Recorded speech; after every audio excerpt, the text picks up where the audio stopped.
Shalom saudara-saudaraku, hari ini kita belajar bagaimana Roh Kudus membimbing kita setiap hari dalam setiap keadaan kita.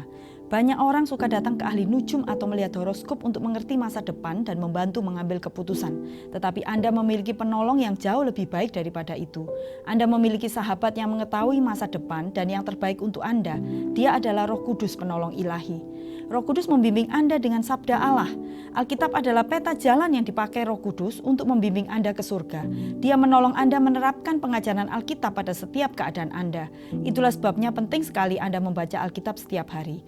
Ayat-ayat Alkitab yang Anda hafalkan akan mempermudah Roh Kudus membimbing Anda bila Anda dicobai melakukan sesuatu yang tidak boleh Anda lakukan.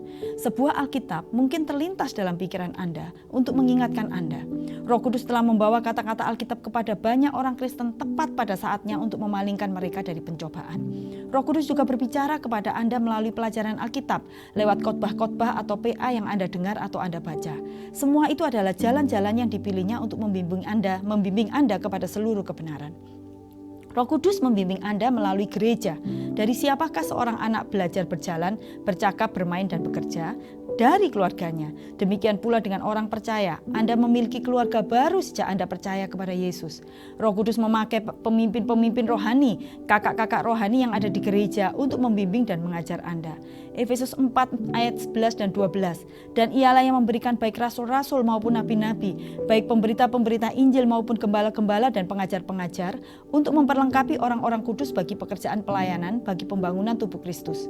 Karena itulah Anda harus mengambil bagian dalam sebuah gereja di mana Anda dapat bertumbuh. Pilihlah gereja yang mempercayai dan taat kepada Alkitab. Roh Kudus membimbing Anda dengan karunia rohani. Roh Kudus mempunyai karunia-karunia rohani untuk setiap orang Kristen agar mereka dapat saling menolong. 1 Korintus 12 ayat 4 dan 7, ada rupa-rupa karunia tetapi satu roh, tetapi kepada tiap-tiap orang dikaruniakan penyataan roh untuk kepentingan bersama. Pada pelajaran lalu kita belajar tentang karunia iman, mujizat dan menyembuhkan. Ada karunia-karunia lain yang dapat Anda peroleh. 1 Korintus 12 ayat 8 dan 10, sebab kepada yang seorang roh memberikan karunia untuk berkata-kata dengan hikmat, dan kepada yang lain roh yang sama memberikan karunia berkata-kata dengan pengetahuan, dan kepada yang lain ia memberikan karunia untuk bernubuat, dan kepada yang lain lagi ia memberikan karunia untuk membedakan bermacam-macam roh. Kepada yang seorang ia memberikan karunia untuk berkata-kata dengan bahasa roh, dan kepada yang lain ia memberikan karunia untuk menafsirkan bahasa roh itu. Roh Kudus mungkin mengaruniakan perkataan hikmat atau pengetahuan untuk menolong Anda berbicara tentang Tuhan atau mengajarkan Alkitab kepada orang lain. Orang tua membutuhkan karunia hikmat agar dapat memberi nasihat yang benar kepada anak-anak mereka. Pekerjaan Roh Kudus adalah untuk hidup praktis sehari-hari, bukan saja untuk waktu-waktu genting. Bernubuat, berkata-kata dengan bahasa roh, dan mengartikan bahasa roh adalah cara-cara yang dipakai Roh Kudus untuk berbicara kepada sekelompok orang. Nubuatan adalah berita dari Allah dalam bahasa orang yang sedang berbicara. Mungkin berita itu menceritakan tentang sesuatu yang akan terjadi di masa depan, atau mungkin hanya suatu nasihat dan penghiburan untuk menolong para pendengarnya. Ada kalanya berita itu mula-mula datang ke dalam karunia bahasa lidah atau glosolalia, kemudian diartikan ke dalam bahasa yang dimengerti oleh si pembicara maupun para pendengar. Beberapa orang takut akan karunia roh ini sebab adanya nubuat-nubuat palsu yang pernah mereka dengar. Ini sama halnya bila kita tidak mau menerima uang karena takut mendapat uang palsu. Iblis selalu mencoba membingungkan manusia dengan meniru pekerjaan Allah. Tetapi sahabat Anda, Roh Kudus tidak ingin Anda menolak karunia-karunia-Nya hanya karena Anda takut menerima yang palsu atau tiruan. Untuk menolong hal ini pula Roh Kudus memberikan karunia membedakan roh sehingga dapat melindungi gereja dari pekerjaan-pekerjaan roh jahat dan pengertian yang salah dari manusia. 1 Tesalonika 5 ayat 19-22. Janganlah padamkan roh dan janganlah anggap rendah nubuat-nubuat. Ujilah segala sesuatu dan peganglah yang baik. Jauhkanlah dirimu dari segala jenis kejahatan. Setiap berita dari Roh Kudus memenuhi 5 syarat ini. Berita itu harus sesuai dengan Alkitab. Berita itu harus benar dan terbukti. Berita itu akan menghormati Kristus. Berita itu membangun, bukan mendatangkan kekacauan. Orang yang menyampaikan berita itu sadar dan bertanggung jawab menjaga keteraturan. 1 Korintus 14 ayat 32 dan 33. Karunia nabi takluk kepada nabi-nabi, sebab Allah tidak menghendaki kekacauan, tetapi damai sejahtera. Roh Kudus membimbing Anda melalui penglihatan dan mimpi.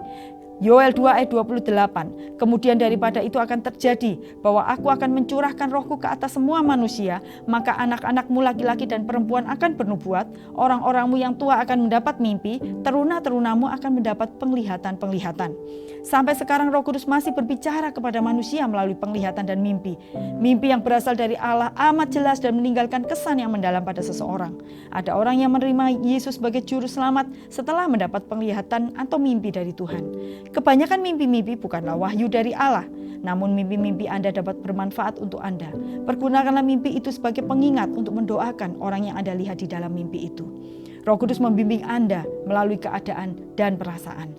Roh Kudus mungkin membimbing Anda melalui keadaan-keadaan yang sulit agar Anda dapat melakukan sesuai dengan keadaan itu. Suatu kata bijak mengatakan, jangan mengeluh tentang kegelapan, bersinarlah di tempat Anda. Roh Kudus akan sering membimbing dengan perasaan bila Anda percaya bahwa Dia akan menolong menentukan pilihan-pilihan Anda. Bila Anda merasa tidak tenang ketika Anda hendak melakukan sesuatu, mungkin itu tuntunan dari Roh Kudus untuk Anda. Seorang pengusaha Kristen memesan tiket pada suatu pesawat terbang, tetapi dia merasa khawatir tentang hal itu. Makin dipikirnya hal itu makin khawatirlah ia. Akhirnya ia mengubah jadwal penerbangannya. Pesawat terbangnya direncanakannya itu jatuh dan semua penumpangnya meninggal. Roh Kudus telah menyelamatkan hidupnya. Seorang Kristen merasa desakan yang kuat untuk pergi berkunjung kepada seorang teman. Ketika dia tiba, didapatinya temannya itu siap untuk bunuh diri. Orang Kristen itu kemudian membimbingnya kepada Kristus dan menyelamatkan hidupnya. Kehidupan Anda dapat merupakan serangkaian pengalaman yang menggembirakan bila Anda dipenuhi dengan Roh Kudus dan belajar mengikuti bimbingannya. Tuhan kiranya memberkati Anda hari ini.